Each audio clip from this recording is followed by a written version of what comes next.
I got my office mate fired. This is all very new, and I'm still trying to get over that it happened. I work in the legal field as a paralegal and wanted to go back to litigation. A month ago, I took on a new job with an attorney I used to work with. I was pretty excited about more simple, busy work and working with someone I knew pretty well. I get to the office my first day and was told I will have to share an office with Debbie. Debbie didn't start yet, but I have known many Debbies. Older women, knows everything, cannot take criticism. But I thought that maybe this Debbie will be different. First day Debbie started, she looked what I figured more or less. Older woman with glasses, she was pretty skinny, highlighted blonde hair. When she first came in and I was griping about billing, she seemed sort of annoyed. I was annoyed too, but mostly because I did not want to share an office. As the weeks went by, I thought we were doing pretty okay. When you are stuck at an office, there is always the mistake of saying too much of your personal life. Debbie told me she had a side business, cleaning. She also used to do contract work for some high-level New York firm, Fancy, as a remote contract worker, and she said her son is rich and actually bought her house for her. One day, I asked her why she needed to work here because she sounds like she had it pretty made. She said she was just here for the year until she qualifies for early retirement. Granted, Debbie has years, decades of experience.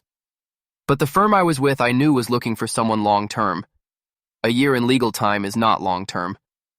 Then it sort of got to me, having her there in the office with me for 8 hours a day. I tried to stagger my lunch with hers to get some alone time away from her, because the lunch break alone did not feel enough. Because Debbie was a skinny person, she was also cold all the time. She would put the heater up high. I tried talking to her and even just lowered the heater myself. She would just put it back on high. So I needed to vent about this. I called my friend to have lunch. We both are in the same profession in 2 different buildings, but we used to work together a long time ago. As I vented about Debbie, my friend realized Debbie sounds a lot like her Debbie at work. Turns out Debbie was working part-time at my friend's law firm and full-time here.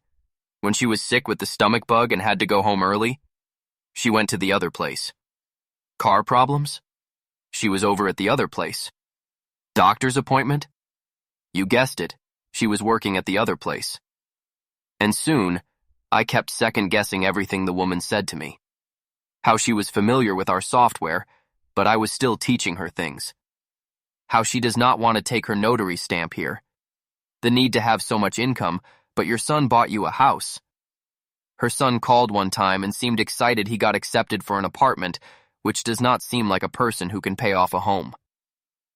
When I got back to the office, I was conflicted. It's not illegal to work for 2 law firms, but it is unethical to not disclose to one place that you are working at another place. Not being aware could put either business and attorneys in trouble. And then Debbie put the heater all the way up again, and that was the last straw. I told the head paralegal what I found out. This was a Friday. The weekend was long and slow. Monday came and no one called me or questioned me. Right when I was accepting Debbie got away with it, she was fired. Turns out she was actively looking at a case from the other place and was messaging my friend about it. This is Clio, and anything you click on is pretty much time-stamped. I figured this would be a good story for paralegals. Maybe a break from the usual, what's it like being a paralegal spiel we get a lot.